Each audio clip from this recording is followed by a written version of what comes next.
Thank you. So as I was telling you, this has been a long time coming because, as I said, initially when I reached out to the medium that had difficulty with Black Lives Matter to engage in conversation, she was just not available, and she removed her post. So now we have a situation where I'm not only articulating Black Lives Matter and what it is about, but there are 16 people here who are people of light that are articulating it and are interested in it. And even more than that, there are thousands and millions of people from all nations that are articulating the importance of Black Lives Matter and what it means to them, and that they can begin to own it. So I'm not going to belabor this much more. I think you all know me. I'm Lorna J. Hines. I'm interested very much in this subject matter, in part because the whole idea of disparities, cultural competence, trauma, diversity has been part and parcel of my life, my professional life work. For somewhere in the neighborhood of 20 years, I taught in graduate schools of social work, and this was my subject. I've presented nationally and internationally on this subject. And when I came into the knowledge and understanding of spirituality being an important part of my life, and began to study mediumship, healing, and so forth, I will tell you, in looking at the history, I did not see evidence of people that look like me. And I have had the wondrous opportunity of studying with some of the finest mediumship and healing and intuitive arts teachers in the world. I've been very fortunate to that fact. And I think in part, if I could say humbly, my mediumship and my intuitive work and healing work is somewhat evident of that. I say that with humility. But nonetheless, when I went to the people that were teaching me and asked them about where were the representation of people of color, I really did not get any answers at all. Or perhaps it might be a name of a person that they knew about, but there was no written information. And I will tell you, I've gone through the entire history of modern spiritualism, and the history that I was presented with did not present not even one person of color, not even one. There were women, yes. There were white men, yes. There were white women. There were even instances where there were people that were with the LGBT plus community. And interestingly enough, as you know, the indigenous and native people often were presented via trance, white eagle and silver birch and so forth. But I'm not going to go into the history too much because you probably know the history better than me. There was one mention in my studies of a book by Maurice Barbanel, who was also a trance medium, a book called This is Spiritualism, where he really chronicled his life in doing trance mediumship. And there was one mention of a Black woman that attended one of his seances, and all that was mentioned was that this person was Black and attended the seance, nothing more.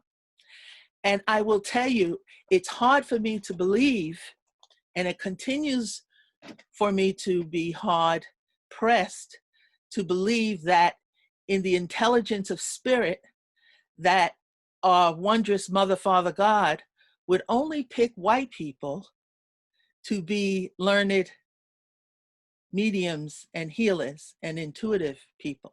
It's hard for me to believe that.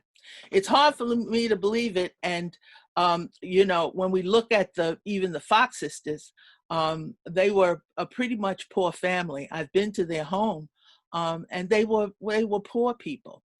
And so again, understanding the intelligence of spirit, we have to, I think, hone in on that no one has any total, uh,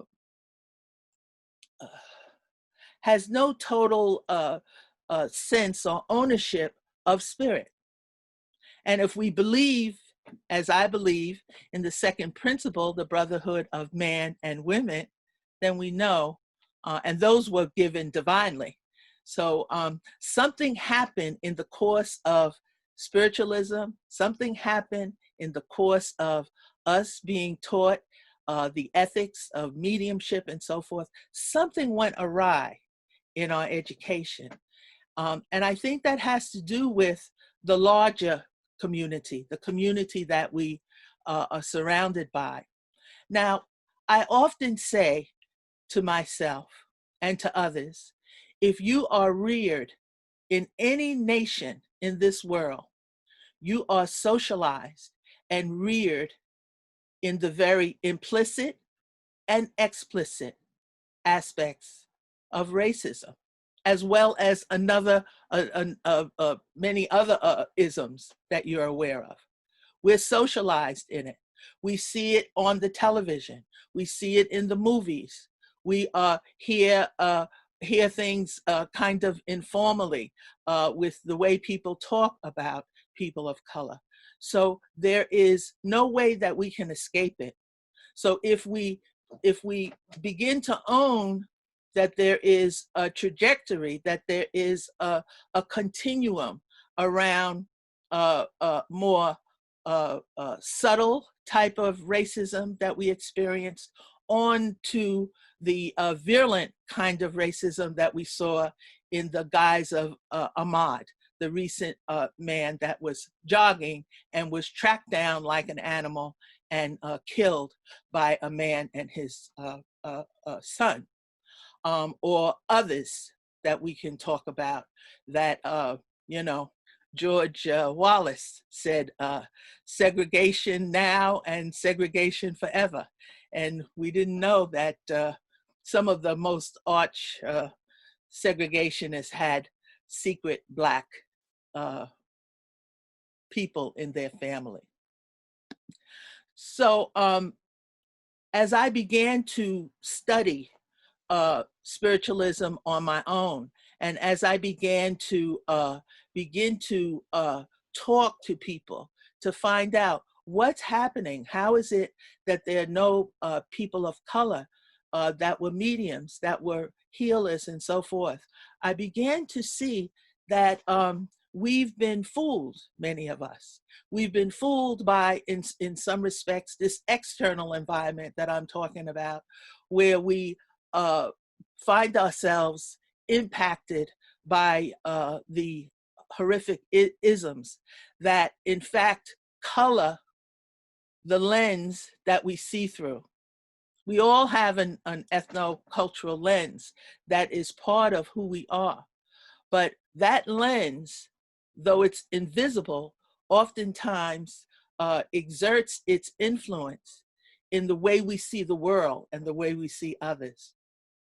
So I began, as I said, my studies, and lo and behold, and we have Carolyn Wilkins here, who sponsored a wonderful workshop on Harriet Wilson, a wonderful, wonderful trance medium. And and she did other mediumship. She had a lyceum with for children, and I'm even getting some more information from her because I've made acquaintance with a wonderful woman, Professor Margarita Gilroy, who is doing a book as we speak on the presence of African Americans in spiritualism and mediumship. Hey. And so she talks about Harriet Wilson, who sat on platform with Andrew Jackson Davis, and all of us know him, and all of us can recite things about Summerland and all sorts of things, but none of us know about Harriet Wilson. And I could go on. There's another woman, um, uh, Mother Leafy Anderson.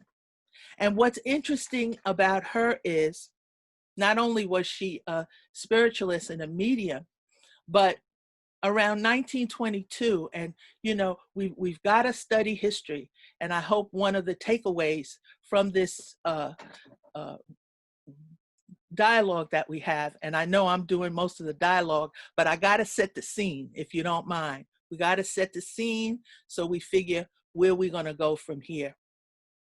And Mother Leafy Anderson was summarily thrown out of the spiritualist churches in the Jim Crow era. We are often so proud of our spiritualist traditions and our mediumship and, you know, the camps and all the work we were aligning with the suffragettes, and we were free thinkers and all this wonderful thing, without owning that around 1922, all of the people that looked like me that was in the spiritualist churches was summarily thrown out, because this was part of the Jim Crow era. And so Mother Leafy Anderson and many others started their own spiritualist churches. And currently many of them are known as spiritual churches, but nonetheless, they did the mediumship, they did the philosophy, they did all the things that we are used to, but they were not in an integrated spiritualist church. And I wonder often, after the people that looked like me in 1922 were asked to leave the spiritualist church, was there ever an opportunity for them to be invited back? And perhaps with all of the challenges that we're facing in our world, coming to terms with the horrific disparities that exist for African Americans in this country and in all nations, whether it's time, and you can repeat this. It said, I say so, I said it, that whether it's time, brothers and sisters, to invite the people that look like me back into the spiritualist churches as they were summarily removed and asked to leave. Is it time for that? Is it time that our spiritualists, our mediums, our people of the light begin to understand the fundamental nature of racism and the extent to which it impacts us, all of us? And although we come from a tradition of free thinking, of being involved with the abolitionist movement, being involved with the suffragettes, being involved with a religion that teaches a brotherhood and sisterhood, but somehow, some way, we're not there yet. So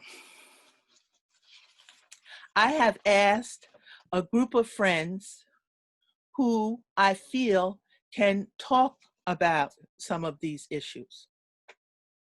And I'm going to, in a moment, ask them to introduce themselves. They're all fabulous mediums. They're all wonderful teachers, very much practice in the healing arts. And some of them are just beginning, and some of them are rather seasoned, such as myself. So why don't we start? I'm going to start on my left, if you don't mind, with my wonderful friend and brother, George Corey. George, would you introduce yourself and also talk a little bit about some of the things I've said or why you are here? Okay, thank you, everybody. Lorna, thank you for inviting me. I'm really happy to be here. in addition to being a working psychic medium, uh, I have been an activist since I was 16 years old. I started with the Vietnam War. That'll give you an idea of how old I am. And I've been working diligently on various projects, most of them relating to human, animal, and environmental right issues. Uh, it's interesting to hear you talk about spiritualism. You know, even though if you consider all the religions, ancient and modern, I really feel that spiritualism at its height, at its heyday, was truly a group of free thinking people, people that challenged themselves, the common philosophies, and really made a sincere attempt to move forward. I my view of religion is not very popular. I have always felt that most organized religions are responsible for 90% of the ills in the world because of ideologies, philosophies that were actually harmful. I really believe that religion is here to serve people. And just to divert for a moment, police are here to serve people.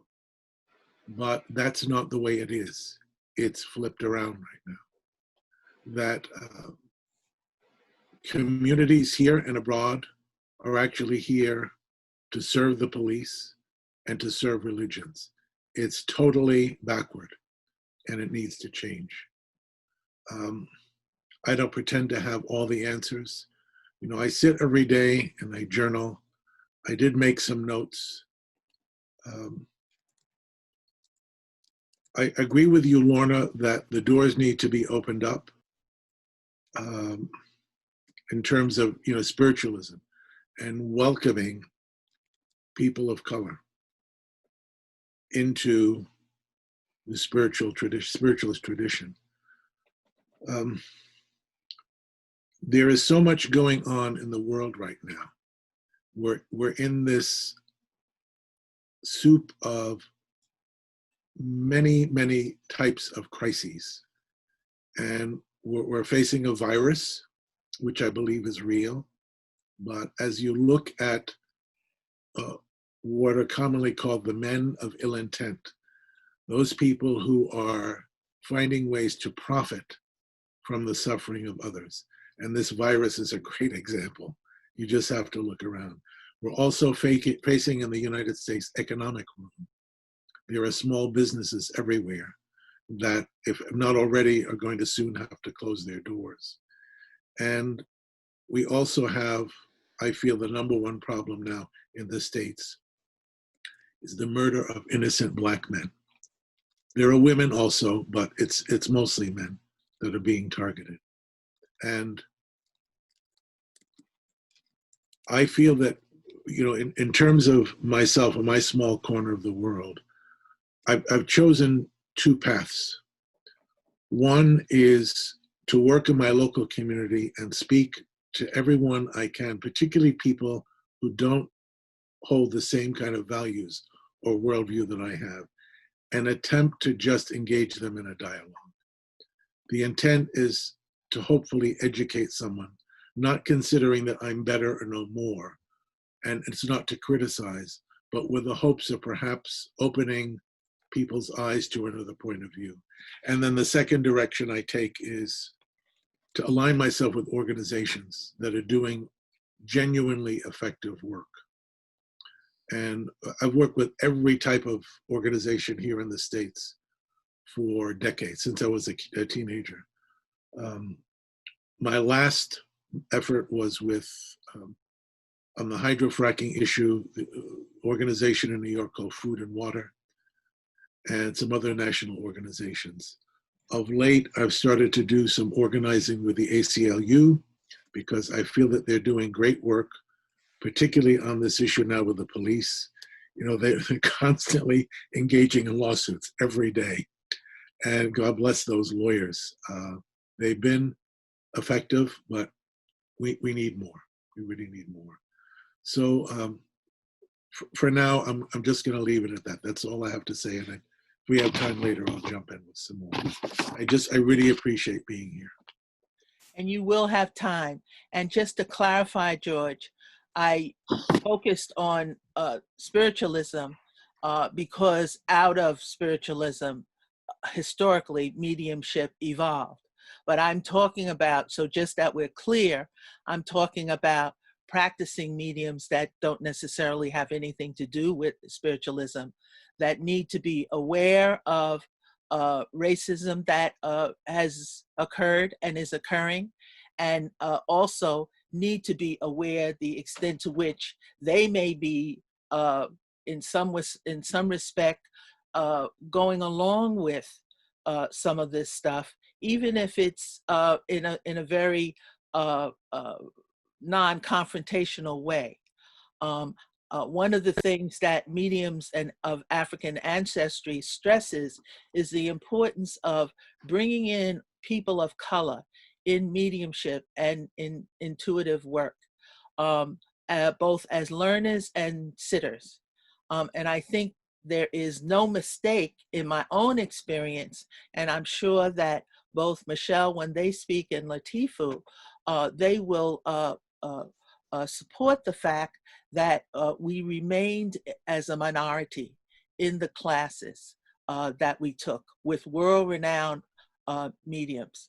And one of the goals of this particular organization is to support the presence of people of color, both as learners and also as sitters, because we think that mediumship and also healing work and intuitive work has much to offer all people. And perhaps given the disparities that we're going to talk about shortly, given the disparities that people of color here in the United States are experiencing, both in terms of, as you say, police brutality. I'm also hearing some stuff that I'm very alarmed about lynching, and that there's a presence of lynching of some African Americans that's being disguised as suicides. And I'm not being just being delusional about this. These are some facts. So it's a frightening time. It's a very frightening time. And as people of light, we have to take ownership and begin to do whatever we can, as you're doing, George, with your presence here, to circumvent, to look this straight in the eye and saying, we're not going along with this program. So another wonderful teacher and medium, I was completely impacted by her honesty and candor when she wrote about her feelings regarding the Black Lives Matter movement and the murder of all of these men that we've come to know their names, and there's so many more. But without further ado, Colleen, will you be next? Colleen. Thank you, Lorna. Thank you for having me here, and thank you for referring to me as a sister. That I'm reaching for the Kleenex, and I don't have any. So if you see me pulling my shirt up here and dabbing my eyes, that's all I have. I was brought. My heart was pierced by a conversation with someone here in the room, Jay Higa, who, okay, I can't talk about it without crying, showed me her pain in a very visceral and intimate conversation. And it took that risk on her part to open my eyes to my negligence, to my comfort, to my privilege, to my blindness to the suffering that was going on around me. And I had the option of not paying attention to the suffering that was going around me. Well, I'm here now, but I'm still white and I'm still privileged. And so I'm learning every time I'm in a room, everywhere, all the time about this. Excuse me. And what occurs to me about what you said, Lorna, that, and maybe I've got this wrong, so educate me, but it seems to me that if the spiritualist church kicked people out in 1922, that we need to make a call that those people be invited formally, symbolically, openly, loudly back in. and that invitation not just be with words, but back that up with some scholarships or something that grease the rails to make that happen in number. That seems like what needs to happen to me. I don't know if I'm wrong about that, but that seems like the polite thing to do. If you ask someone to leave and you've made a mistake, you issue an apology and invite them back in with open arms. So who do we talk to about that? The second thing I want to say is that what I have become aware of is that my privilege and my racism has compromised my mediumship, because it has been uncomfortable and inconvenient for me to look with open eyes at the suffering around me. It means that when I have someone from the spirit world come to me who suffered from those things in their lives, I'm cotton wooled up. I'm buffered from their experience. I'm able to take pedophiles and murderers and rapists and all of these really hard spirit communicators, but I don't know that I have been able to be sensitive to the lived experiences of people of color who come to me. And so that really gets me, because that means I'm not doing my job as a medium if I'm not able to relate the fullest part of the story of the spirit people who come to me. So those are my thoughts. And that's why I'm here, and I'm happy to be here. I look forward to learning from all of you. And if anybody wants to message me later and tell me I got something wrong or I missed a piece, I'm on Facebook. Please message me. Thank you. Speaking of getting things wrong, it's interesting. A lot of the feedback that I've been getting from people, especially white people, about today's event is fear of getting things wrong. Let me say that I think there's no way that we can get things totally right, because if we had things totally right, we wouldn't be in the situation we're in now. So just as we teach our students, and also just as we have been taught as students, isn't that right, Jenny? That it's okay to get the no's. Am I right? Am I lying? In fact, one of our teachers used to say, encourage the no's. Encourage the no's when we don't have the right evidence, because what does that do? It teaches you how to go back and look at what you're getting and try to figure out, do you need to say it in another way? So I encourage everyone here to get the no's here, to make mistakes, to not worry about the guilt, not worry about, well, you can, if you need to express it, go on and express it and feel it, but then let's move on. And I was glad to hear, Colleen, that you came with an action plan, because I'm also action oriented, because we've been talking about this, as I said, since about 2014, and it's time now for change, even if we make some mistakes. So I was glad to hear you say scholarships. I was glad to say, let's re-invite people. I was glad to hear you say, well, maybe we can change some things that we're doing, because that's what I want to hear, and that's what this meeting is about. So how about, is Sandra here? Are you here, Sandra? Yes. This is my other wonderful sister. Hello. Unmute yourself, introduce yourself, and just take a few minutes as to your perspective. Sandra, also a wonderful medium, a teacher, originated from Brazil. Am I right? Yes, correct. Thank you. I'm so glad you're here. Thank you very much, Lorna, for inviting me, and it's a privilege to be with you all here in this really important time in history. And it's a privilege for all of us to be here in this planet right now, because it's a time of transformation. This is like one major thing that needs to be changed, but it's part of a major change, which is for us to be able to understand that we are all in the same boat. in this planet. We need to respect our differences, we need to respect our diversity, and we need to respect nature. So it's all in the same boat of us growing as human beings. So I am a psychotherapist for over 30 years, and I'm a medium, I'm a licensed spiritualist medium. And I grew up in a church. I grew up in a Baptist church. And then after a while, I, disconnect. I didn't agree with a lot of things. So I branched to mediumship to spiritualism. So my work as a psychotherapist is study. I have intense research done related to ethnopsychology, which is the psychology of the diversity, So there's a lot of things scientifically that proves that racism is a fraud. Racism is something that was created for political and economical reasons.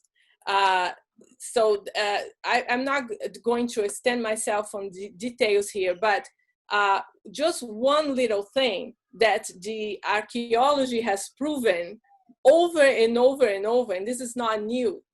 This is something that is like, it has been mainstream science for decades, I would say, or I would say even for more than a century.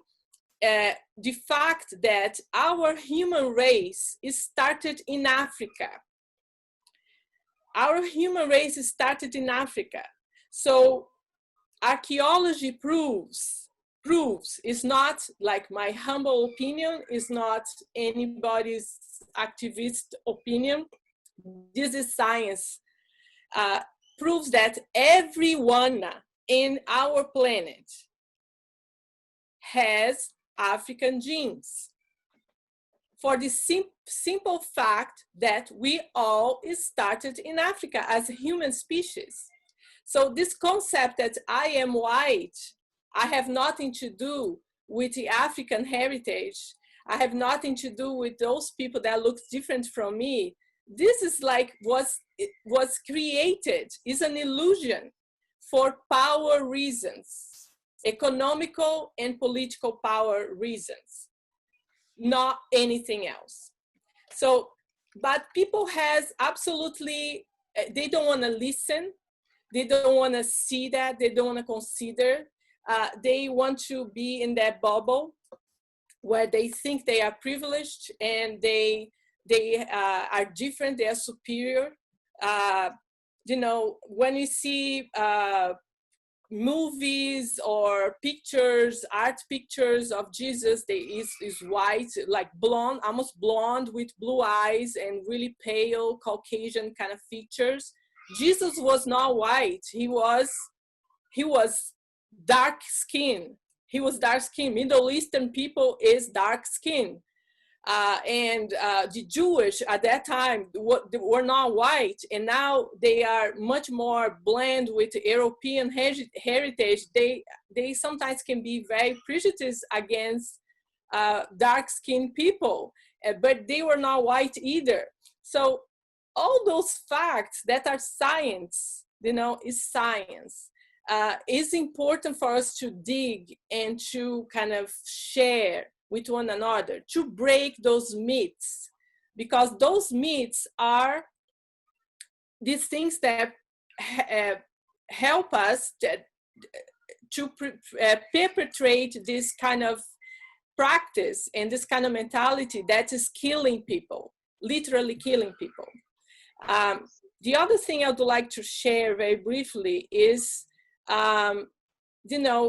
a lot of things that people have thought was already, believing, values that people had, is finally coming up, and it's up to us to be like really honest which side we are, because that's the time.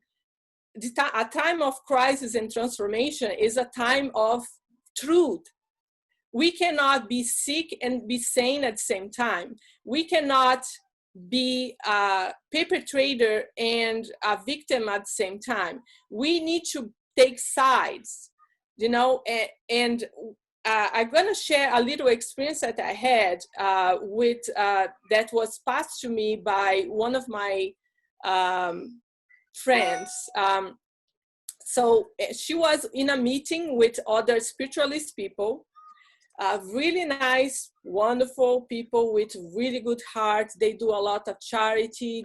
They have wonderful compassion to everyone. If people are hungry, they gather their own money from the pocket and buy food and bring their house, clothes for children. So they are feeling they are the most wonderful people.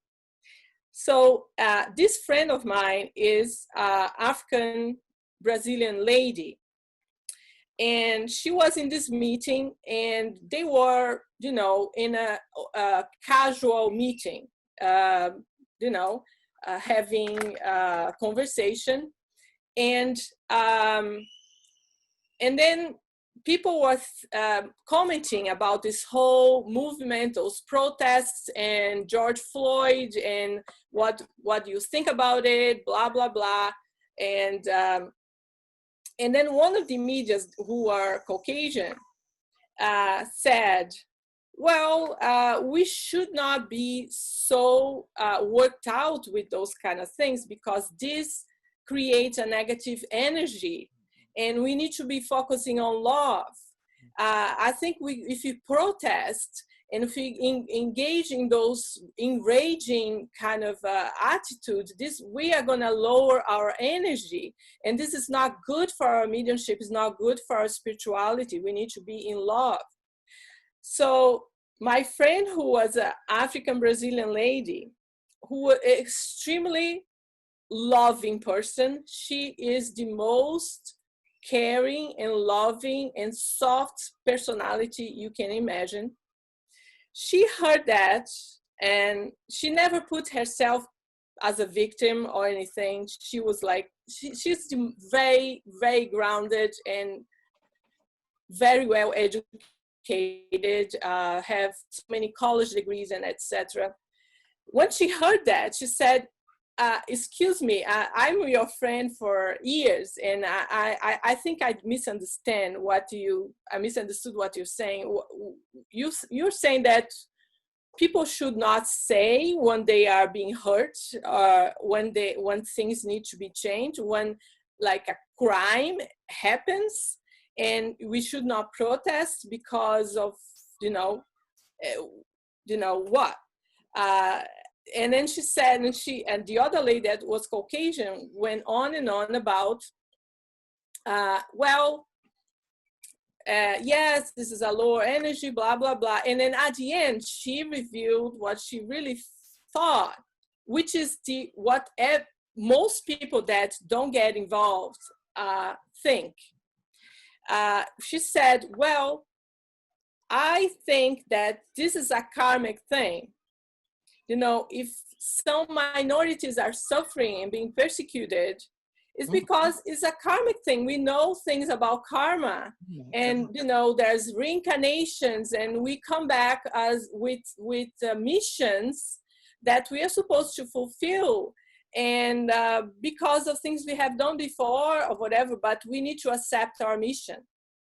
And if the African descendants people in the world are suffering like this, it's because their mission, and we need to accept it.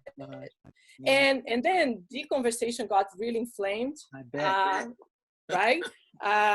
It could not be different. So just to hear about this story, I was like, my blood was boiling, and I was about to get off my skin. Yes. So, and then sorry, Lorna, what did you say? I'm gonna have to, only because we have a pretty big panel. Oh, okay. Your story was very enlightening. I tell you. Yeah. We got a lot to deal with. Okay. So it's just something that we need to think about. Like, we need to kind of really face our truths, and understand that this is all racism. This is absolutely part of something that we assimilated, we internalize, and is absolutely false. So our truth needs to be love and compassion. We are all equal. We are all equal. There's absolutely no difference. And so sorry for my No extended. worries. No, I appreciate it. And we have 2 items on the floor. I just want to remind everyone of Colleen's suggestion about scholarships and re-inviting people back into the spiritualist churches. And now Sandra talking about uh, uh, dispelling a lot of these myths. And I hope we get to talk about it, because I think oftentimes the myth of we are all one, and we shouldn't talk about our differences because we all are of one spirit. I think that is also has somewhat of a mythical nature, and something that we need to talk about. So how about we go now to one of our young people, if they're ready. And this is my another new person to Mediums of African Ancestry, but I think she was already very much a part of us, and I look forward to her even doing much more. And so let's have a few moments from Jay. And Jay, if you will, I'm going to do you, and then I'm going to go to Ivory, because we got all the young people in the house. And if you will also focus on action planning, please. Thank you, Jay. Hi, my name is Jay, guys. So I really got, it's really interesting. I want to say I'm a mom first. I have 2 young babies.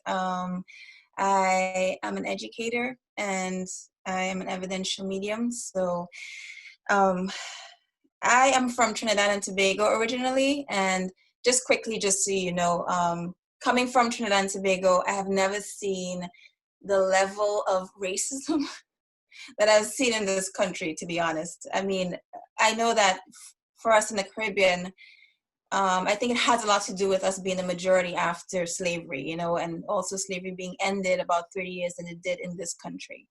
So there was colorism and there was racism, but it was really like piercing when I came here at the age of 13. I came here as a young girl.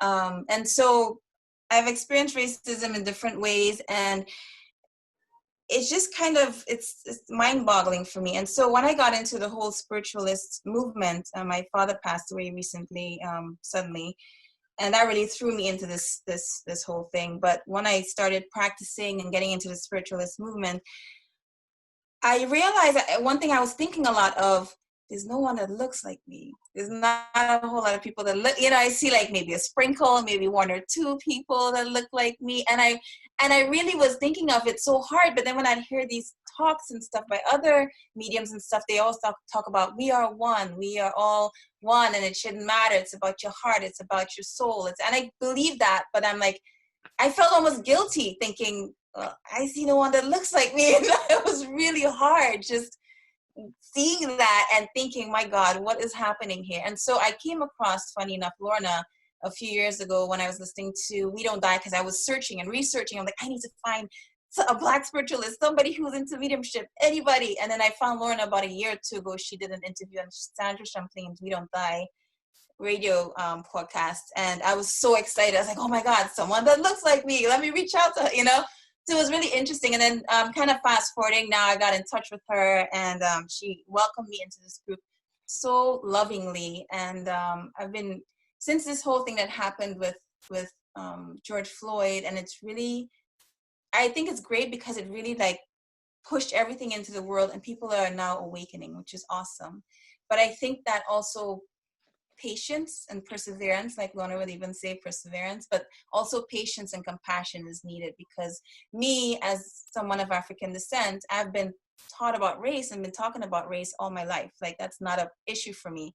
But someone of white ancestry, someone who's white would not be talking about that, because they were born into privilege, born free, born in this bubble of I am free, I have no issue, so I see how it's so uncomfortable right now, for some people to really talk about it. And when I had the conversation with Colleen, it was really important for me to really stress how tired I was of not seeing people.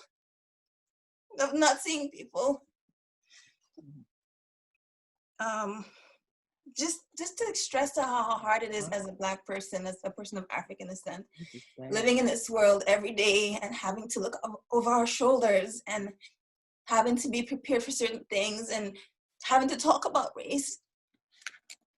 You know, it's really overwhelming to see the response from people, you know, white people and other people, just to see the support, which is what we needed all this time, you know, and what the system was trying to get us away from, trying to divide and conquer. But it's nice to see everyone coming together this time and helping each other. So my dedication right now is also to educate people. So on my Facebook page, I'm always posting things that will educate people, you know, not shun them obviously and make them feel like you did this and you did that, but more of educating of where we're coming from and how we're feeling and different perspectives. I think that's important. And when you can put yourself in someone else's shoes, you can really feel and understand. And it helps with mediumship.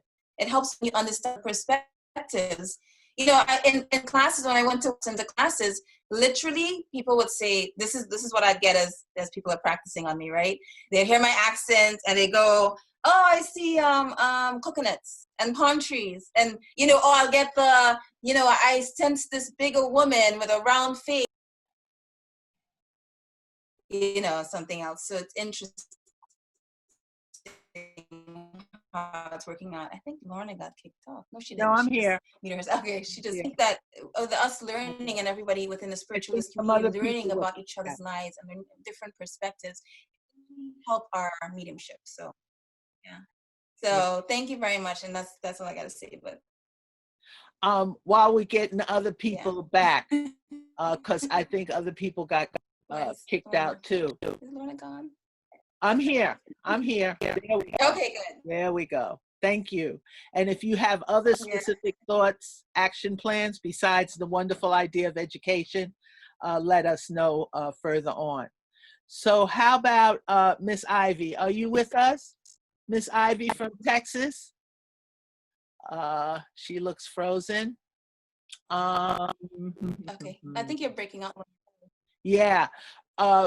You know, Mercury in retrograde had to show its ugly head some way since we were able to get in here. So Ivy, are you here? Will you unmute yourself, please, and introduce yourself? Yes, I am unmuted. Can Lovely. everyone hear me? Yes, please Okay, introduce good. yourself. So my name is Ivory. I'm 29. This is my best friend, Lauren. She's 28. And I think that to summarize our experiences so far with spirituality and understanding spiritual gifts such as mediumship or clairvoyance or all the different abilities that one could have, it's hard, first of all, to access reliable information. And a lot of that information has been whitewashed, right? It looks like people wearing free people clothing in this secretive, elusive club that you have to pay expensive memberships to, and you end up looking like the oddball out. And so we talk all the time about how we would like elders who can guide us along our way. And we're really grateful for Miss Lorna and the spaces that she's created. But up until now, it's been really hard to kind of find a community of people who not only look like us, but who feel safe and reliable to mentor us and teach us things and walk us through certain experiences. And then on the other side of that, you have the lived experience of potentially being a medium or potentially having clairvoyance and being told, you know, in one way or another, directly, indirectly, consciously, subconsciously, unconsciously, that these abilities are not real, that these abilities are fairy tales, that these abilities are laced in folklore, right? That this is just something that people of color have made up and that it's not a true, real thing. And so just grappling with the lived experience of having ability, but not being, how would you say, supported in that growth and that experience, and not being, again, guided. Some quick action item that I wrote down, and then Lauren can share how she feels too about it. I think actionable items look like mentorship, right? Finding people, and not just young people, but people who need mentorship of all ages, and helping them and giving them the rhetoric and the framework to which to understand this work and the different types of work within the work. I think free education, that's something that can be applied to all facets of oppression. People need access to knowledge, they need access to grow their abilities and their skills and their talents, and they need opportunity to explore what talents and skills and abilities they might have very deep inside of them. When you're a person of color, especially a Black child, especially being a Black woman, it's so hard. It's hard just surviving, but then thriving on top of that and flourishing and really experiencing and owning all aspects of yourself and the gifts that you have, that's challenging. And a lot of people don't get to actualize their full potential outside of color, but especially as a person of color. And then sponsorship. Like, I love to travel the world, and I feel drawn to put my feet on other parts of the globe outside of America. And I think that's done a lot for me in my personal growth. But a lot of people don't have the ability to do that. A lot of people don't know how to get passports. A lot of people are afraid to go to Africa or to Asia or to South America. They have stigmas around it. They don't feel like they have the people necessary to do it or the ability to do it. But I feel like reconnecting with your ancestral grounds, for me personally, last summer we spent about a month and a half in Nigeria. And as a Black person, being in Africa, being in Nigeria, where we know we have roots, was really profound and beautiful. And I feel like it was restorative to our souls to be able to be on the lands where maybe our ancestors hadn't been for 400 or 500 years, you know? And so, like, travel, in my opinion, is another actionable item that is not only restorative, but contributes to the further development and maintenance of spiritual gifts and abilities. Other things that are controversial, but I feel like are necessary, things like DNA discovery. You know, do you know where your people are from and which parts of the world they're from? Because not only am I African, but I have European roots as well. And I didn't know that intuitively I would end up in some of those European countries from where my ancestors are from, but I did. And I feel like that adds to my spiritual growth and understanding of self and understanding of my abilities and who I am and who I will become and who I'd like to become. And then just in general, the quality of life of people of color in America in 2020 is just not as high as it needs to be. I can speak as being a 29-year-old. This is not what I was told life would be like when I graduated college and went into the workforce. I work so hard. I'm one of the hardest working people I know. Lauren can attest to that. And I can still barely financially feel like I'm above the water. And I make smart financial decisions, but I don't come from money, and I don't come from people who are financially equipped to deal with the resources that they do or don't have. And so I'm blessed and grateful that I feel like I have ancestors who walk with me and guide me through things that I need to learn about and things that I need to do because I've made good choices. But that's not the case for a lot of people, and that's not to shame them, but just acknowledging the how would you say, the debt that we've come into just by being people of color, and how we haven't been given platforms or pedestals to get ahead in life. For example, I was reading the other day a meme. It said, when I went to go purchase my first house, my broker said, "Can someone just loan you $50,000 as your down payment?" Black people don't have $50,000 as down payments just tucked away for their kids. That's not something that most Black and brown people can access easily, if at all, if ever. And so Mercury retrograde doing its thing, it's fine. They'll let it roll off.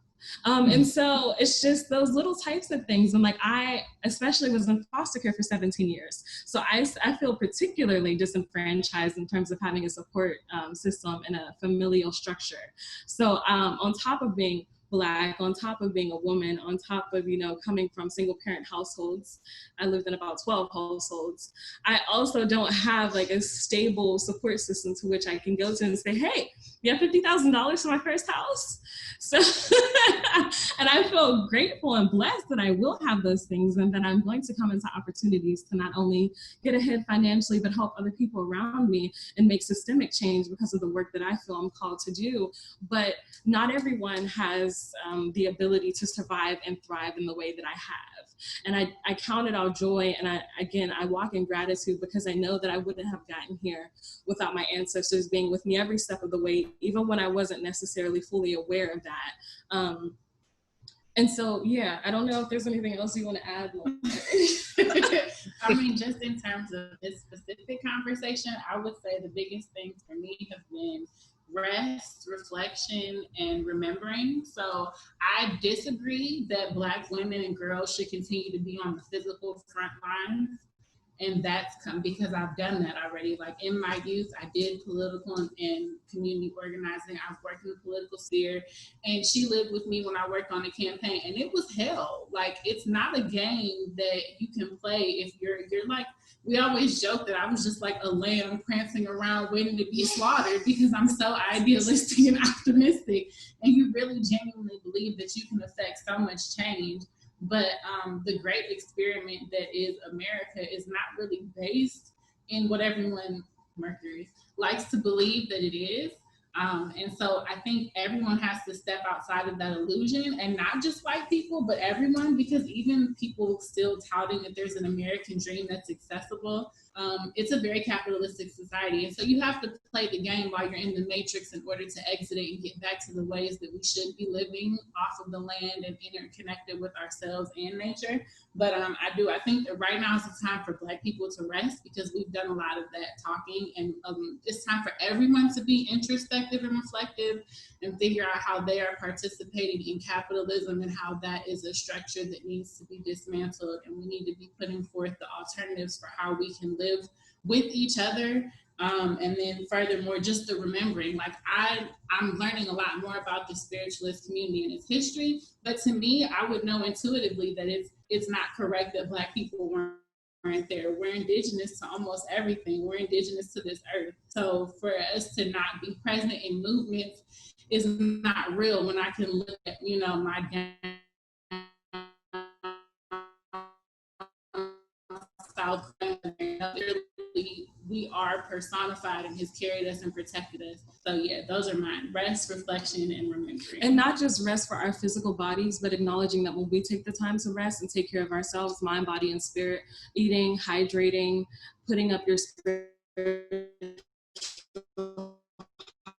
hygiene protections, like we are doing this in their waking lives. I mean, Juneteenth, they didn't get it. 2.5 years later, like slavery was over, and they were not resting. They were still being told that they were captive and they were enslaved. Sorry, let me stop talking. So yeah, that has been our calling right now. We're not new to this, we're true to this. And like one important quote before we go, James Baldwin once said, to be a Negro in this country and to be relatively conscious is to be in a rage all of the time, almost all the time. And so like that is our stance on why we have determined that rest,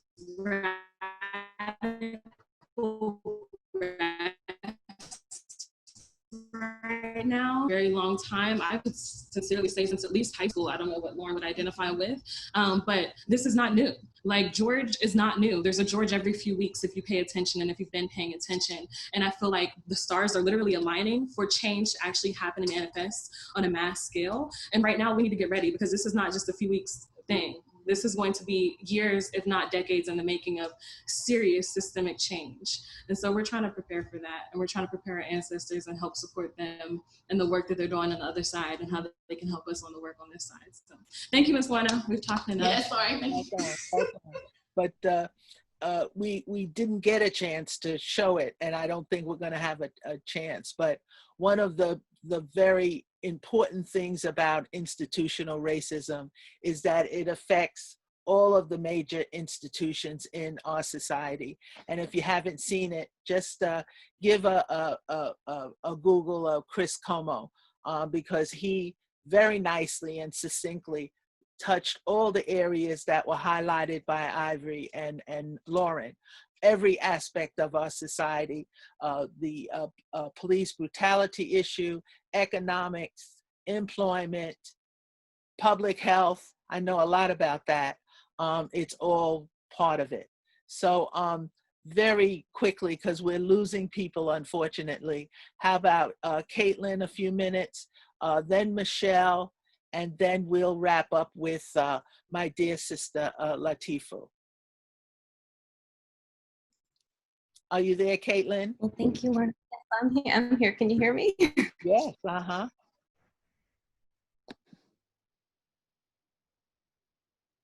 Okay, great. Thank you so much, Lorna, for being part of this. And I've really appreciated hearing what everyone's had to say so far.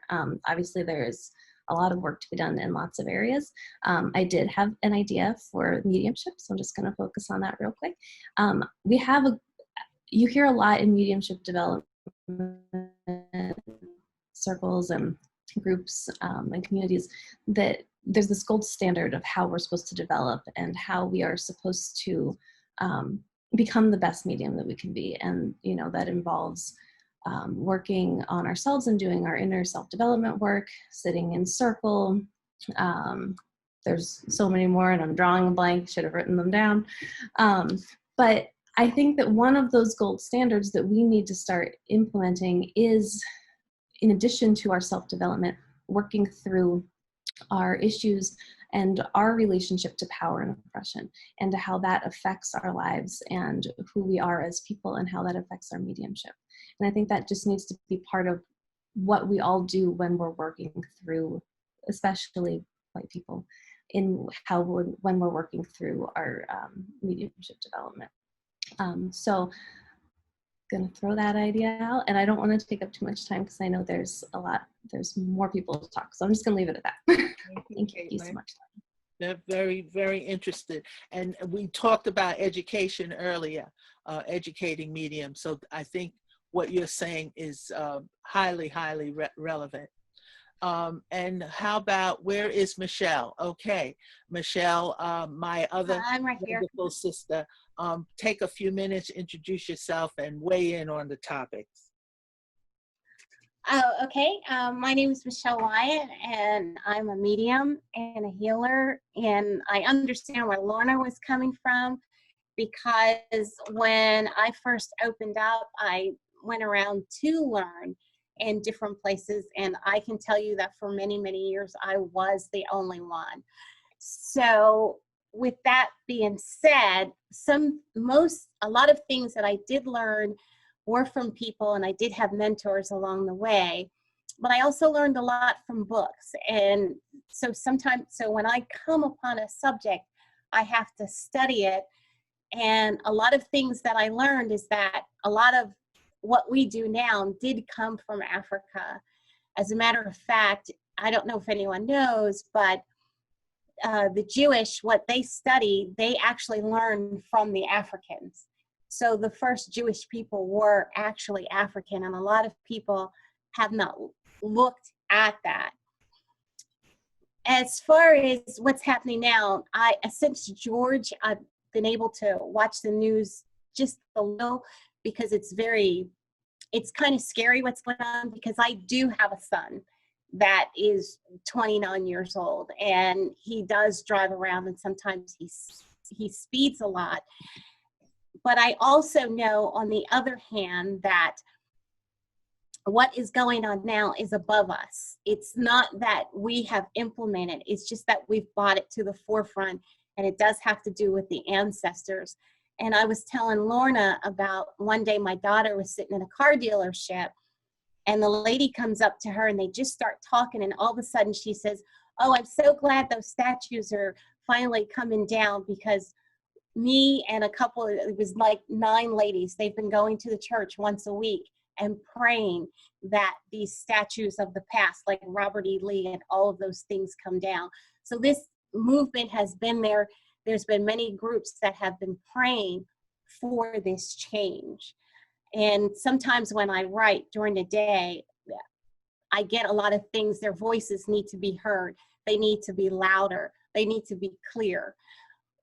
We ourselves are not the ones that are doing the violence, and the violence is coming out because they want them to say, "Oh yeah, see, they haven't really grown up." But we have grown up, because we have learned how to protest, how to say things with a voice and be quiet and be positive. And they don't want that positive movement. So I've always told people, you're correct, that this is going to be years in the making. It's coming from the ancestors, because they want this change. It's about time for this change. So that is another thing that's coming in. The other thing that I have is I've been talking to a police officer about why, when they have these killings, that the people are getting off. One, he told me was because the unions. Two, when I explained that, well, they're being videotaped. Well, not all of the videotape is there. It's enough of the videotape where you don't know what happened in between. So the police officers are changing their story. So that's another thing that when we pray or when we ask, we need to make sure that the whole story is there, because the police officers are guilty. They're doing this out of anger. They're doing this because this is what they were taught, that you are not supposed to like people of color and you are supposed to take dominance over them. Okay? Thank you, Michelle. You are so welcome. And this is, I often refer to this next speaker as my sister from another mother. You see, I tend to adopt people. And she has joyously, I think, gone along for the ride that has led us to today. So Latifu, what do you have to say? Who are you, and what do you have to offer us? Yeah, I think, first of all, thank you, Lorna, for pulling this together. And hopefully this is not the last time that we'll be able to be in dialogue with one another. What can I say? There's so much to be said. I think the one thing that I can say is that this is a time of great opportunity for all of us. It's a time of opportunity for us individually to go inside and to reflect and to really see where we are amongst everything that's happening. It's an opportunity for us as a country and as a nation to change what has been happening in the past, to set a new future. And all of that means that we have to be open-minded and we have to be open-hearted. We have to be able to hear the no's and to hear, to see and feel the fear, and to really move through it, to embrace it and move through it. Because, many times people are scared to talk because they don't know how it's going to be received. And he's scared to really put themselves out.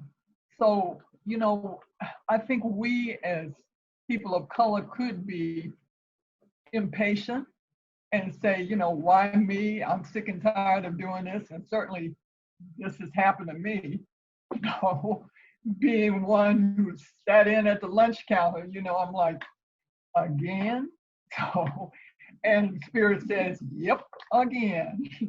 So, it's like, where are we in the midst of all of this individually and as a group? Because we want to seize this opportunity and move forward with it and not have a repeat of too many Georges, of too many people who really are still enslaved, not only in this country economically, but in other countries. I think one of the greatest things that's happening right now is that we have people in other countries who are, quote, in support of George Floyd, but who are finally saying, hey, wait a minute, that's happening in the United States, what's happening here? And let us address what's happening here in England, in Germany, in other countries. And it calls on us to be patient and to also move in that patience. I think about spiritualism as a religion, and I think about the various religions that I participated in and joined in my life. And coming from a family of Black ministers, I know that we hold on to our spiritualism as a people, and we also hold on to our religion. And that goes with us wherever we go. The thing about us being open to spiritualism is that once we come on board, and certainly we're beginning to come on board, things change. You know, spiritualism is not going to be the same when you get a whole lot of us involved and moving with it, because we're going to bring the ancestors with us, and we're going to bring Jesus with us, you know, and he's not blonde. The one we're bringing with us is not blonde, you know, and he doesn't have a keen nose. So we're going to be bringing all of these people with us who are radicals and have been radicals to help us to really forge ahead in a new way. So that's all I can say right now. We have more to talk about and more to plan on, and I hope you pull us together again. Well, I appreciate what you have to say, and I hope that we have others in the audience that didn't speak. This was our panel that I pulled together, but if there are others that would like to say something, including actionable steps and ownership of this process, because to be very honest with you, I don't want to own this. I'm willing to facilitate. I'm willing to work, you know, with others, but I don't want to own this. I want to share power to make change, going along with what Caitlin says. So are there others in the audience that would like to speak? Please unmute yourself. And Jenny, you look like you want to say something. Am I calling on you? But you look like I'm just going intuitively.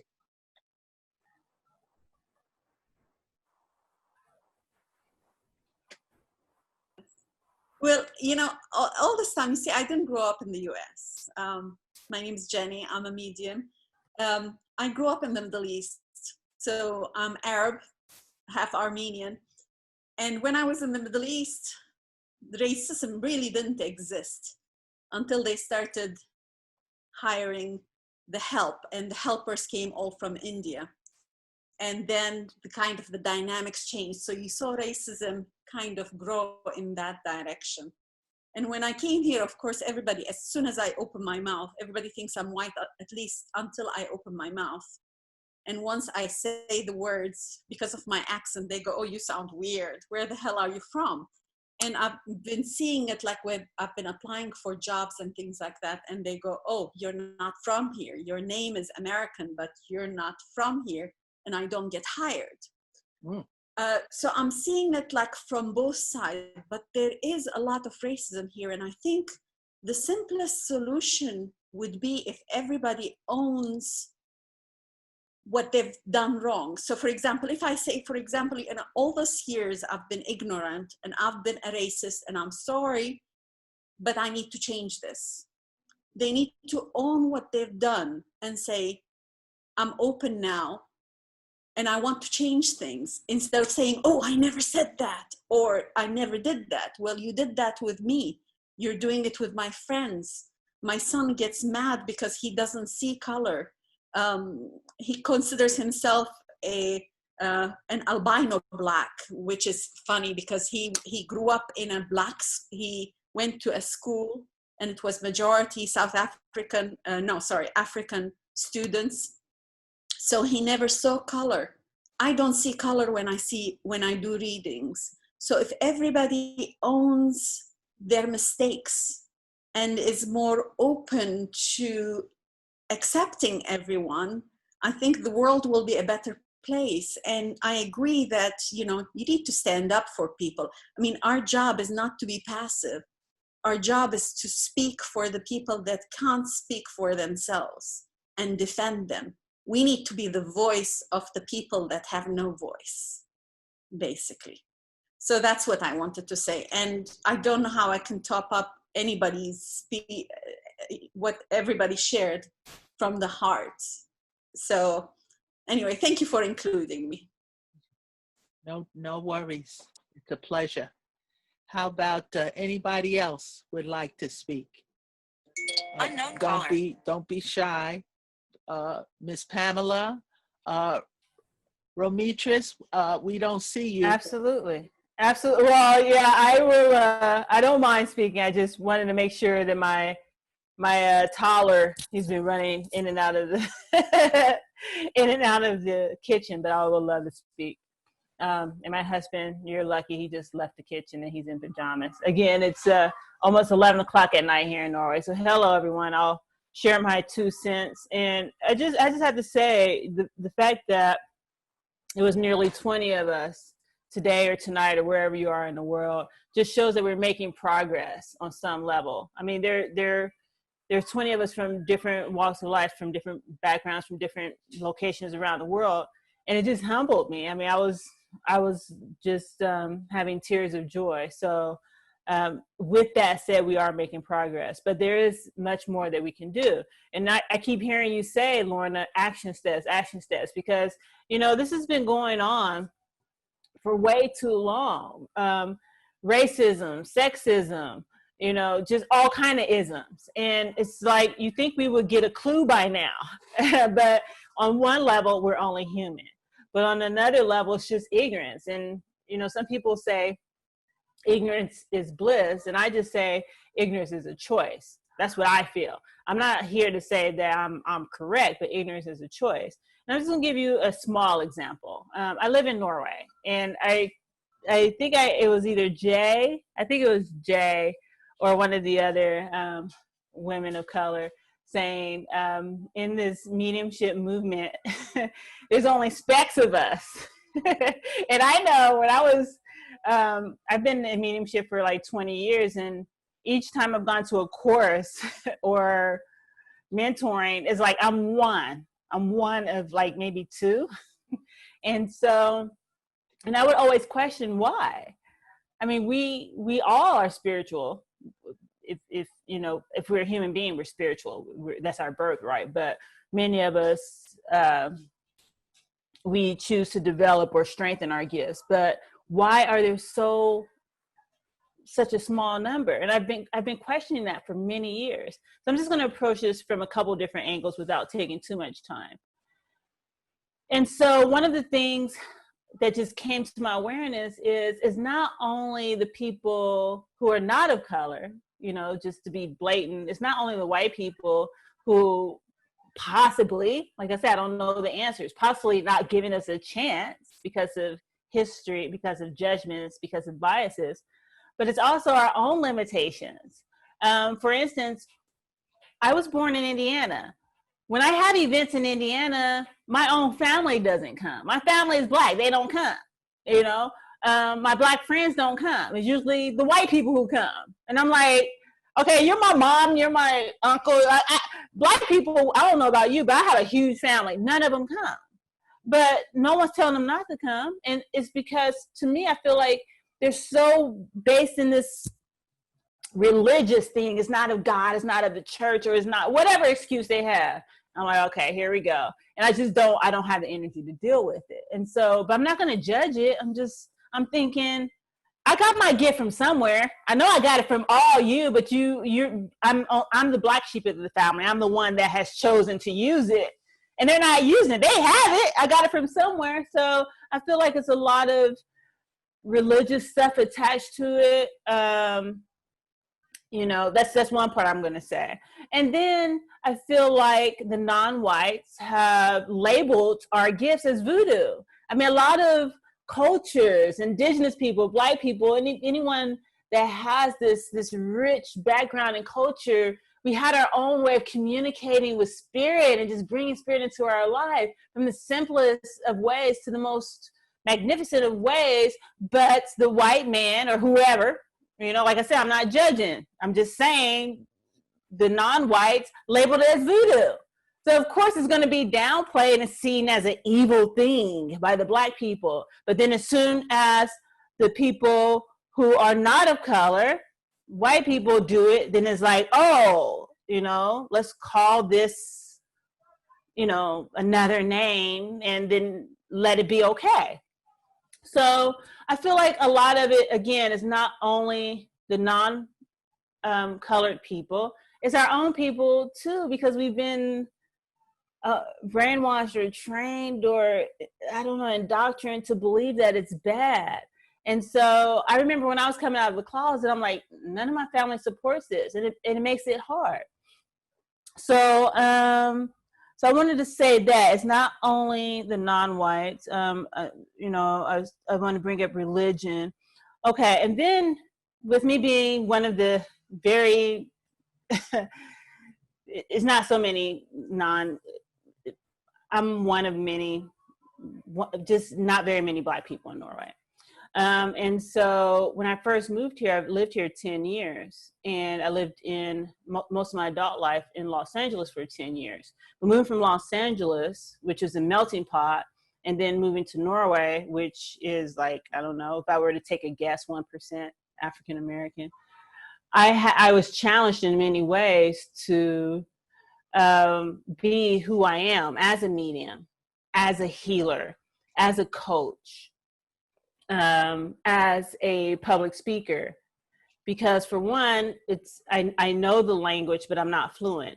So here's this Black girl from Los Angeles moving into Norway, not knowing the language, bringing her, you know, there was no such thing as spiritual coaching. Norway is such a small country. When I moved from Los Angeles, saying, you know, I'm a Reiki master, an angel card reader, and a medium, 10 years ago, people were like, what's that? So not only was I a minority, I was bringing my gifts to a country that didn't really use it. So I was challenged to either go back in the closet or step up. So I feel like it takes personal responsibility. It's a choice whether we want to rise above adversity or succumb to the biases or the limitations, self-imposed limitations. I would say self-imposed. And then a story I want to share with you is, you know, even with my husband is Norwegian. We met in Los Angeles 20 years ago. My husband is white. He's Norwegian. He's whiter than his paper. And we have 4 biracial children together. So I know, I mean, it's love. I'm just gonna say it's love. I love him to life. But guess what? When all these things was happening in USA, you know, it's like I felt it on the deeper levels of my being. And I'm a very emotional person, but us as Black women, many of us, I'm not gonna speak for everyone, we're taught to be strong, not to let things get to you. We've been suppressed and oppressed for so long, you know, put your best face forward. So I've started to find a balance with that, being strong, but also allowing people to assist me in being vulnerable and being transparent. And it's a balance that I still haven't mastered, but I'm working on it. So even with my husband, when things were happening, I was just feeling it to the deepest parts of my core. So I was just walking around like really processing, but you know, I got 4 kids and 2 dogs and a husband. So it's not so much processing that you can do alone in that space. And one day, I would say it was about 2 days after the George Floyd, I just get emotional thinking about it. The George Floyd situation. Murder. My husband said, honey, is there something wrong? I mean, really, if I was in a good space, I would say, well, you know, there's some things bothering me, but I got triggered. I'm like, is there something wrong? Everything's wrong. What do you mean? Okay, we had the pandemic here, right? And then we have this racism in the USA. And then his response was, but it's so far away. Okay, I'm being a little patient here. And then then after I just tried my best to be in that space of understanding. And so it's so far away, but then I just let that go. And then the second response was, but you can't take it personal. And then that's when it just stabbed me like a dagger. And but those 2 comments helped me realize it doesn't matter how much love you have from your loved one, from your partner, who you've been together 20 years, he's the love of my life. And he's a white man. He didn't understand the depths.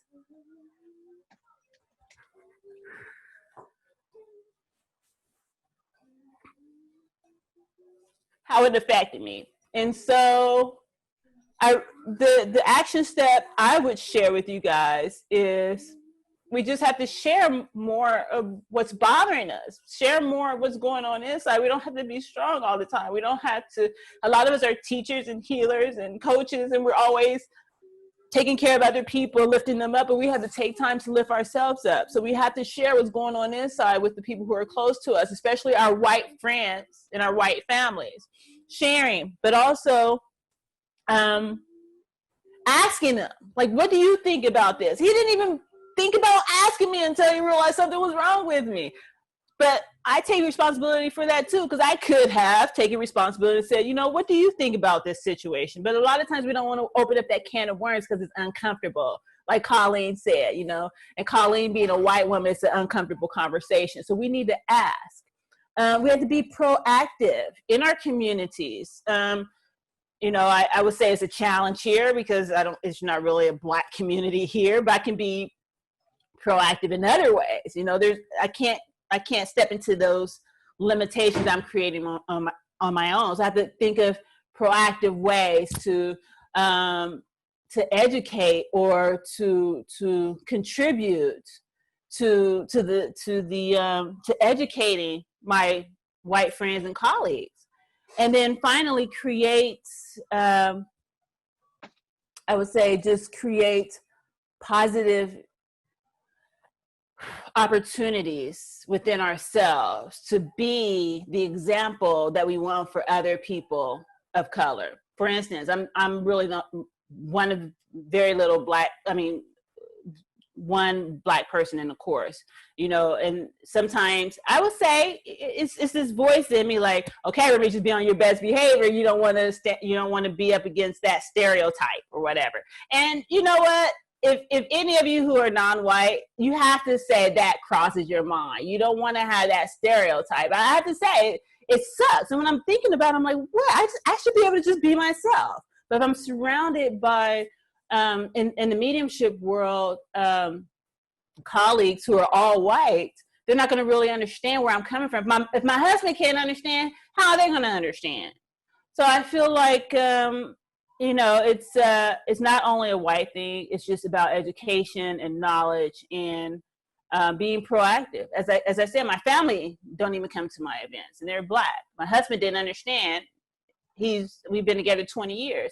And in the mediumship world, I have to say, and then I'll end here, you know what, Lorna, if anyone can make what did that lady say? A radical change would be you, Lorna, because I haven't met any other woman of color in the mediumship community other than you who has her game on point, who's been in this field for many, many years. And if anybody can make a change, it would be you, sister. So, you know, I'm just saying, you got what's his name? Tony Stockwell. You got him to do a video for the mediums of African ancestry. I was like, what? Oh my gosh, you know, so I thought that was great. So yeah, thank you for allowing me to share my story. And I'm all for diversity in mediumship and justice everywhere for everyone. Thank you. Thank you so much. I'm respectful of time. She's wonderful.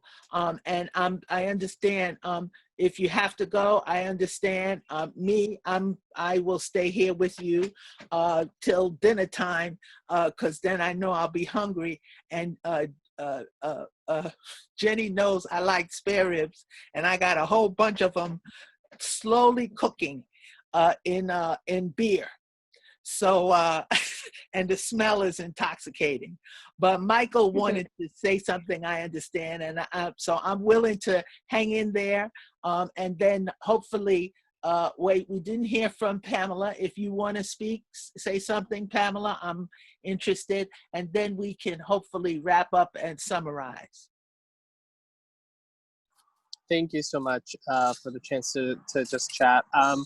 So this has obviously been something that has been very big on my mind, and you know, with Jay helping me to kind of push myself a little bit further in having some really uncomfortable conversations with some of the top mediums in the world. and having to kind of broach that. There's sort of this theme that I keep noticing, which is there seems to be this divide in some way. And I don't know if this is an age thing or if this is just a lack of education thing, but I've noticed with these older mediums who are kind of established, who, you know, are famous or have careers or whatever, there seems to be this challenge with like seeing racism not so much as like they see it more as like a demonstrative thing, like the overt racism. That's what they identify. So in their brains, they're thinking, well, I'm not racist, you know, I don't have that, I don't see color, da da da. They go on that whole long thing of all of that. And what they don't seem to really grasp, and this is getting me to my point, is the, you know, covert racism, the ways in which it's been institutionalized, the ways in which we and our own biases seem to be there. And what I have found one of the most challenging things is because they don't see themselves as racist, that it's sort of like not their conversation. Does that make sense? And so my question, I guess, is like, it's more of a question than a statement, is like,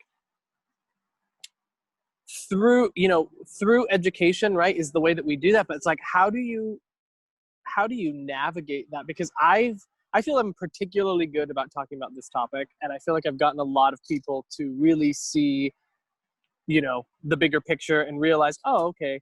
But what I have found is there's this divide between those who maybe grew up around, you know, segregation or that sort of thing, and saying, well, you don't have, that's one of the big things they always go to. It's like, well, there's, you know, if it's not the Ku Klux Klan, if it's not lynching, if it's not, you know, separate bathrooms and things like that, they're very blind to what it is. And it's almost like, I don't know if it's, they just don't want to look at it, if it's just uncomfortable.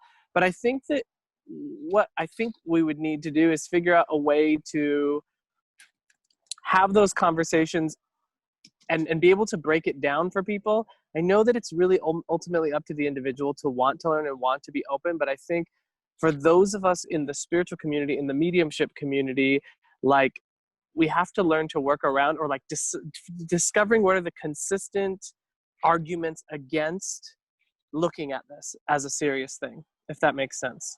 So discovering or compiling or figuring out what are the things, you know, especially with like the spiritual bypassing and those kinds of things, what are the things that we can put together as a community and say, hey, look, here are the most commonly, you know, things said by white people or whoever really, that don't really want to see this as a real issue because we're all one, or we're all, you know, I don't see color, or, you know, all of those kinds of things, particularly when it comes to mediumship and psychism and all of that sort of thing. So that's really all it's more of a question. It's more of like a brainstormy sort of thing, but that's what I have to offer.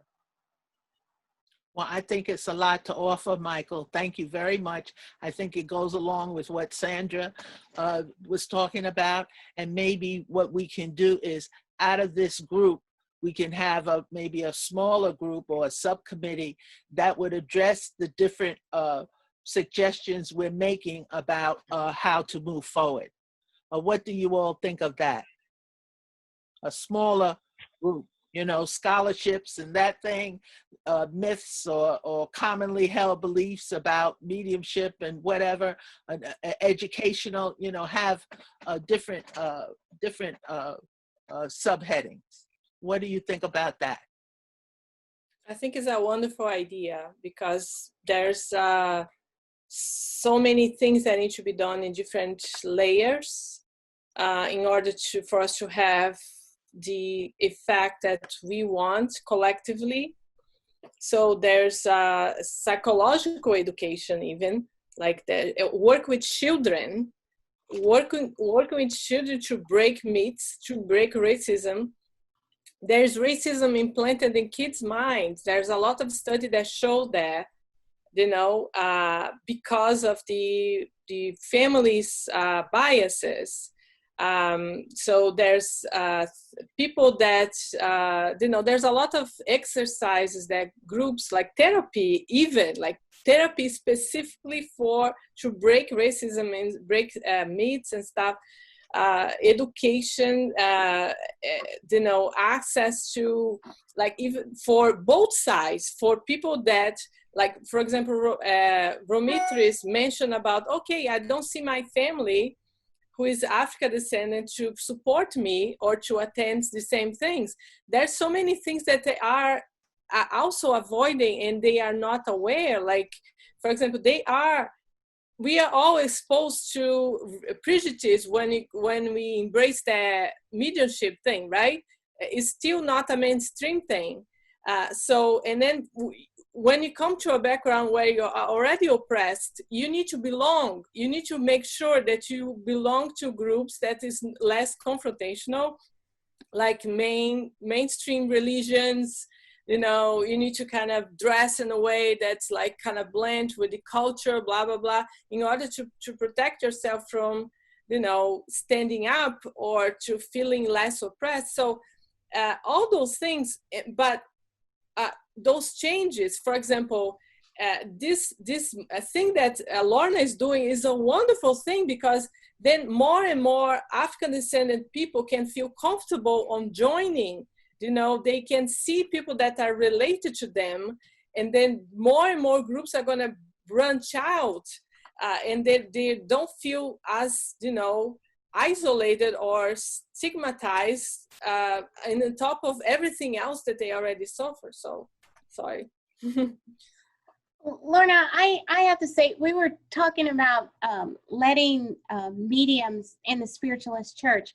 I know that the SNU has very strict rules on speaking for them or working with them. And, even though they have the 7 principles that they're there, but their rules are very strict, to me, kind of in line with Christianity, where it's kind of like my way or the highway of thinking. And that could be why a lot of people left the spiritualist churches, because I know that some that I go to, you're there, you remember, it's all about love. The rules are, everyone is involved, anyone can be a minister, but you have other churches where that's not happening, and that is also including in some of the spiritualist churches. So inviting African Americans back into the church and offering them something for putting them out could be why many of them had their own churches that were kind of incognito, where they didn't address what they were actually doing. And then during the day, they went to the Christian church. And also what you do have is you have spiritualism. A lot of people say spiritualism is Christianity, and they don't understand that separation in that. Mm-hmm. Well, I think if, we go by the history,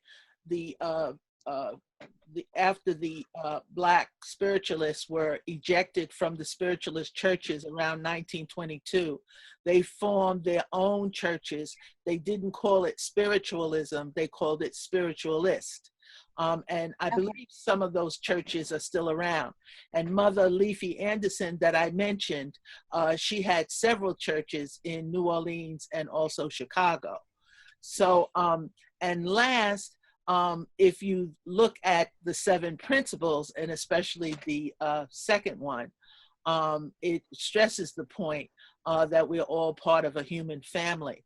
So I think a case could be made as to why this aspect of our humanistic aspects in terms of the murders of, I challenge myself just off the top of my head to write down all the Black people that have been murdered that I could think of their names.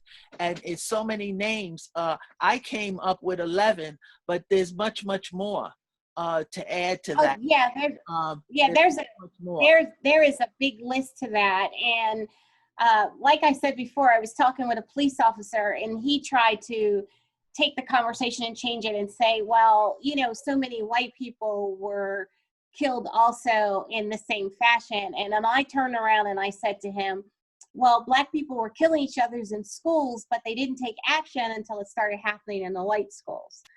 So what was behind that? Well, we have a lot of work to do, most definitely. And so I think in the interest of time, because it is after 5, Yeah. and I appreciate you all staying beyond the time that we allotted. And what I would say is I would ask you to take ownership of the area you're interested in. If you take ownership of it, because I thank Romitra's wonderful and uplifting statements about me, all true. I paid her $50 to say it. No, that's not true. That's not true. George is going to pay her for me because he handles the finances. But I want you to take ownership. We have a lot of recommendations here.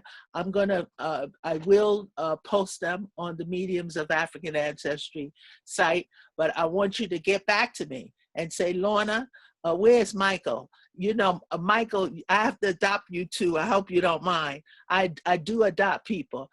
My son is Michael also. And I love Michaels, but Michaels, you know, Michaels are hell raisers. I love them, but I love, you know, and you look like Michael the Archangel too, because you got this stuff behind you. It looks like wings. But I hope you, for example, I'm not calling you out. You know what I mean? But you have a very good thing about myths. You know, what are the facts and what is the myth? You know, and if you would do a whole letter about that or fact sheet, and Jay is a mover and shaker, and if I give her the assignment, she's going to do it tomorrow. And Romitris, wouldn't it be wonderful if we had an open letter that we sent to some of these spiritual churches and say, you know, look, we're here. You know, we don't have to be nasty, or we don't have to be confrontational. Well, we're gently confrontational, you know. And wouldn't it be wonderful if you did some of that? And Sandra, you had so much to say, and if you took ownership. So all I'm saying is we need to take ownership of these wonderful areas that we wrote down. I will be available to help organize meetings and support you. I will be a listener. I will be, in some respects, a little bit of a teacher, because that's within me. Ivory had some wonderful ideas, and Lauren, I'd love for you to take ownership and get back to me and say, I want to do this, or I want to post this.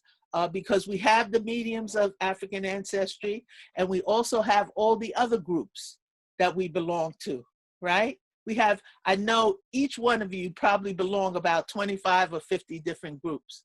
So we should be using those groups to articulate our positions, articulate that we want our faces and our identities and the issues that are important to us. We want those things as part of the program and the focus of these different groups. So, Lauren, can I say one quick thing, if you don't mind? One quick thing. Just real quick. Just real quick. I promise I'll be quick. I know Romitris, I'm sorry, I hope I said your name correctly, but she said something that was really, that I really liked, saying, going directly to the president of the spiritualist churches rather than only individuals. I think that's so important, because I try, even with the groups and stuff, with the spiritual groups and stuff, I try to go exactly to the admin, the person who owns it, like how I did to Colleen, you know, and let them know how it makes me feel, and actually have that openness with them. And I think that's important, because even if you get to them who are on that bigger scale, it trickles down, you know, to people who are following them. So I think it's super important to try to get straight there as well. I don't want to speak for you, Romitris, but I think that's what you were talking about. Thank you. Well, again, I do thank you all for participating. I was remiss and I didn't open with prayer, because I'm prayer oriented. But I'm gonna ask my brother George to close us out with a little prayer. We were remiss that we didn't open, but I did open before. So we're not totally off base. So George, would you close us out with a little prayer? Thank you, sir. Thank you, Lorna.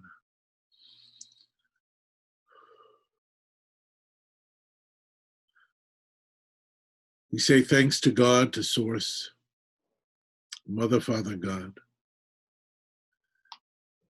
And we ask for a blessing for each and every person on this call, that each of us may be a source of light, healing, and also the change that is long overdue, must happen. We ask for blessings for everyone in every corner of the earth, and especially now in the US and other countries where there is deep-seated racism, hatred. We ask for the beginning, the seeds of change, and that may move through all of us, all of our hearts and minds, our hands, the steps that we take to create a lasting, positive, new world. For this and for all blessings, we are so grateful. So it is. So it is. Amen. So it is. Amen. Amen.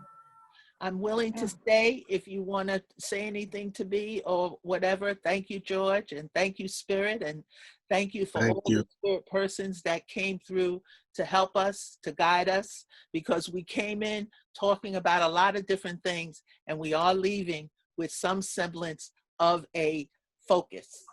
And that's pretty good, because remember, we got our government that has been going on for years and years, and you know what? They couldn't even get Juneteenth correct. You know, today is Juneteenth. They didn't, the reporters didn't know what it was. They stumbled all over the information. And, you know, I know about it because our family's been celebrating it for years.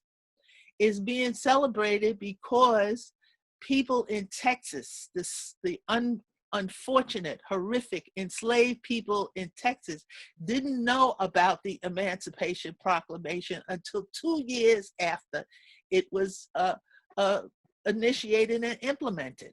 So they're celebrating today because they found out, and of course, you know, it had to come with an army to give this news, because the slaveholders are not going to give up their slave with a piece of paper, with an email. You know that. So this George Granger came in to Galveston, Texas, and let the news be known that these people were free. But it was 2 years after the original Emancipation Proclamation.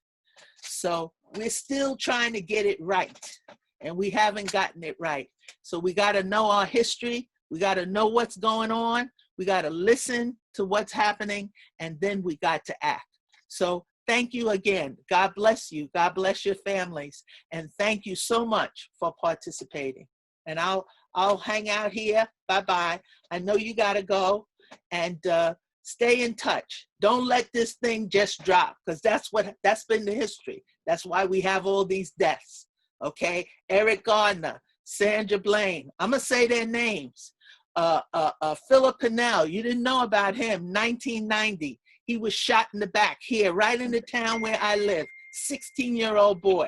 Okay, it divided the town, black and white, when my kids were small. Okay, so many.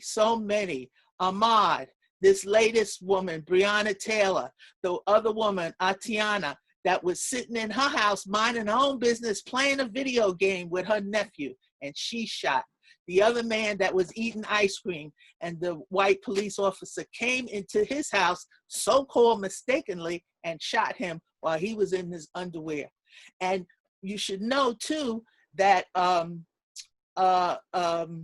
Atiana and also the other gentleman whose name is escaping me, their parents died right after them because of this broken heart syndrome.